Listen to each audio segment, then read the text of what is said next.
Түркияда түнгі клуб күзетшілерінен таяқ жеген отандасымыздан ұшты күйлі хабар жоқ.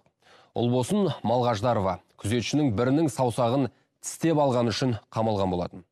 Бірақ 3 айдан бері оның өлі не тірі екенін білмейміз дейді туыстары.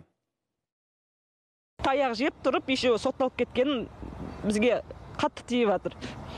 Қатты зардап шеккен шығар, жағдайын да білмейміз. Бір жері сынған шығар, оны да білмейміз. Сонша шашынан сүйреп тұрып ұрған.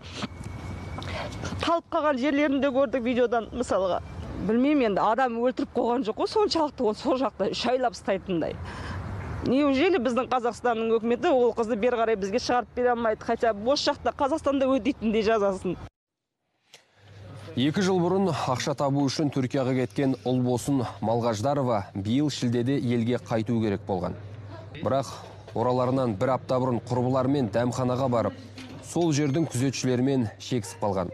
Біреуін тіпті тістеп алыпты. Түркиялық күзетшілер бірден полиция шақыртып ұстатып жіберген.